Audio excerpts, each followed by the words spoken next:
Assalamualaikum warahmatullahi wabarakatuh. Apa kabar Anda semua? Wah, Anda semua kabarnya pada baik ya. Nah, sebelum memulai pembelajaran, alangkah baiknya kita berdoa terlebih dahulu. Kepada ketua kelas, Orin, silakan memimpin doa terlebih dahulu. Baik, terima kasih Orin. Nah, selanjutnya Ibu akan mengecek kehadiran Ananda terlebih dahulu. Silakan Ananda sekalian untuk mengecek samping kanan kiri apakah ada teman yang tidak hadir. Wah, hadir semua ya, bagus. Berarti kelas ini mantap. Sebelum memulai pembelajaran, Ibu ingin menanyakan perasaan Ananda nih, bagaimana perasaannya? Dia ada yang sedih, marah, atau bahagia sebelum memulai pembelajaran biologi. Nah, bagaimana perasaan Anda semua? Wah, pada bahagia ya, bagus. Berarti nanti kalau Ibu menjelaskan, kalian harus mudah memahami materi yang Ibu sampaikan. Seperti biasa, jika belajar biologi sama Ibu, Ananda semua harus aktif. Agar apa? Agar nanti Ananda mendapatkan reward. Nah, sebelum memulai pembelajaran kali ini, Ibu akan memberikan sebuah kuis terlebih dahulu, yang mana kuis ini nantinya untuk mengukur pemahaman Ananda terkait materi yang sebelumnya dan materi saat ini.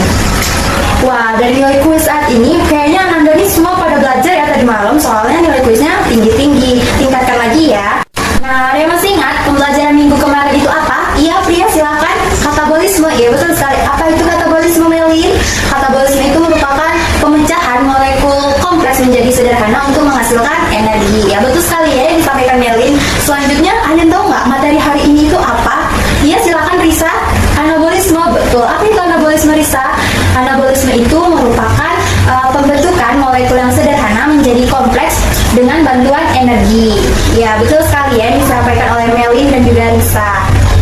Katabolisme dan anabolisme ini keduanya saling berkaitan. Yang mana keduanya ini dia bekerja sama. Nantinya hasil dari proses katabolisme itu membantu untuk proses anabolisme.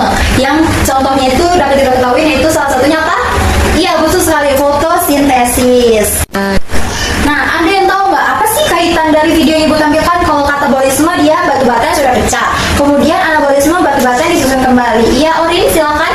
Kalau katabolisme itu digambarkan batu bata yang pecah karena kan dia molekul yang kompleks menjadi lebih sederhana, Bu, untuk menghasilkan energi. Sedangkan anabolisme ini kan dia untuk membentuk molekul kompleks dari yang sederhana menuju ke kompleks dengan bantuan energi, sehingga itu dapat digambarkan menjadi batu bata yang disusun kembali dan juga batu bata yang retak. Ada yang tahu nggak sih kenapa tumbuhan itu dapat tumbuh subur padahal tumbuhan itu tidak makan? Nah, silakan Rita. Oke, apa jawabannya?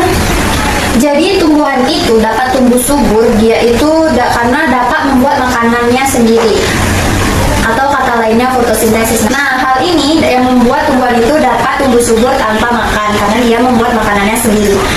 Bagus ya, apa yang disampaikan oleh Rika itu sudah benar. Jadi tumbuhan itu melakukan fotosintesis untuk tumbuh dan tetap tumbuh subur. Nah, beri aplaus dulu untuk Rika. Selanjutnya, kenapa sih hutan itu disebut paru-paru dunia? Ada yang bisa menjawab? Silakan angkat tangannya. Iya, silakan Zahya. Hutan itu disebut paru-paru dunia karena hutan itu menyerap karbon dioksida dan dia nanti menghasilkan oksigen. Nah, hal ini yang membuat hutan itu menjadi paru-paru baik. Adapun tujuan pembelajaran kita hari ini ada dua. Ya, silakan siapa yang ingin membaca hikmah, ya silakan. Yang pertama, peserta didik dapat membuktikan bahwasannya oksigen itu merupakan hasil dari fotosintesis. Yang kedua, peserta didik mengetahui faktor-faktor apa saja yang mempengaruhi fotosintesis. Nah, dari gambar yang Ibu tampilkan ini ada beberapa gambar ya, Anda semua, ada 4 gambar. Siapa yang bisa menjelaskan terkait gambar yang di sebelah kanan Ibu? Ada yang bisa menjelaskan? Iya, silakan Anissa. Gambar yang pertama itu merupakan gambar yang tidak terkena matahari dan yang terkena matahari. Yang mana gambar yang terkena tanaman yang terkena matahari itu dia akan warna daunnya itu lebih hijau, sementara yang tanaman yang tidak terkena matahari itu dia akan berwarna kuning kecoklatan. Nah, betul sekali ya apa yang disampaikan oleh Nisa terkait gambar yang pertama. Selanjutnya, gambar yang di sebelah kiri Ibu, ada yang bisa menjawab dan menjelaskan? Iya, silahkan Yenima.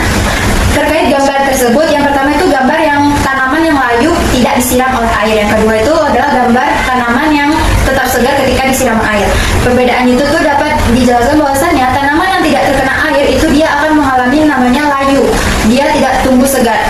Hal ini disebabkan karena tanaman itu membutuhkan air untuk proses fotosintesis. Nah, jika tanaman terus-menerus tidak diberi air, maka tanaman itu akan layu.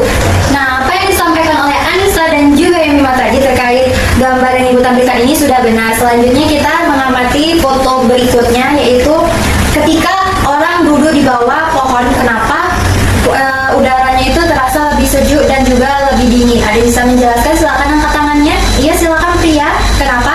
Karena ketika kita duduk di bawah pohon itu udara menjadi dingin itu, yang pertama itu kan tadi pohon mengalami fotosintesis. Nah, fotosintesis ini dia tuh menyerap karbon dioksida dan menghasilkan oksigen. Hal ini menyebabkan ketika kita duduk di bawah pohon itu udaranya menjadi lebih sejuk dan juga lebih dingin.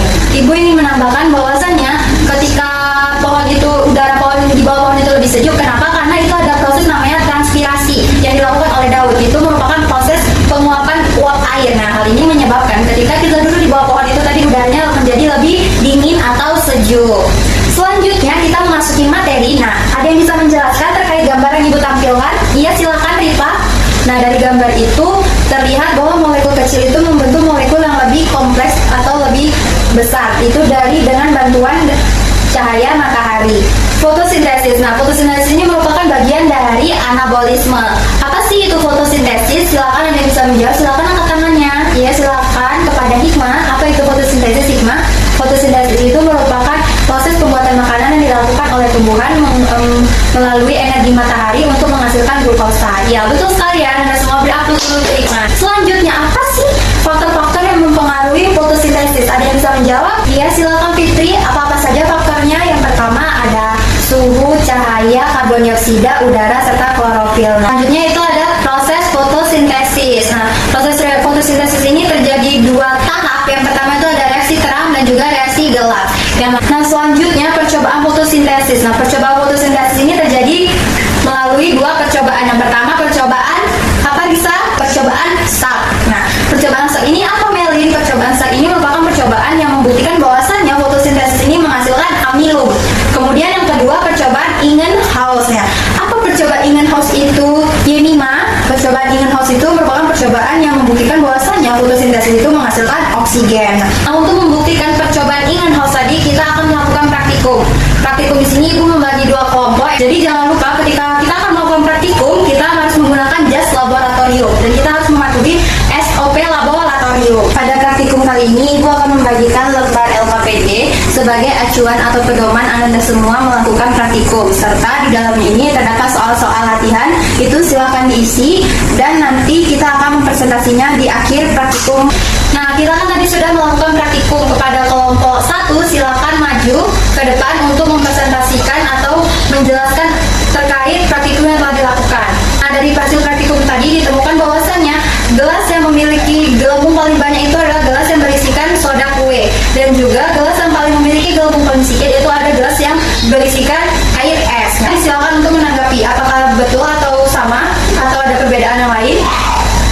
Terkait dari hasil kelompok 1 dan kelompok 2 itu sudah sama, bahwasanya sama-sama memiliki gelembung paling banyak air soda kue, dan juga yang paling sedikit itu ada air es, dan yang netral itu ada air mineral. Kenapa air soda kue lebih banyak? Karena air soda kue ini soda kuenya sendiri itu mengandung natrium bikarbonat. Nah, natrium bikarbonat ini dapat membantu proses fotosintesis.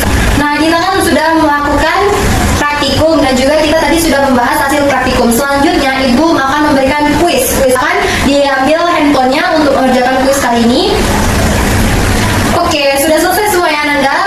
Nilainya sudah Ibu lihat bahwasanya nilai kuis hari ini itu bagus-bagus. Berarti Ananda semua paham ya terkait materi fotosintesis hari ini. Nah, ini dia nama-nama yang terbaik dan paling aktif ketika belajar biologi pada pagi hari ini. Untuk Ananda semua yang namanya tidak Ibu cantumkan di depan, itu jangan berkecil hati, tetap bersemangat pada pembelajaran biologi selanjutnya.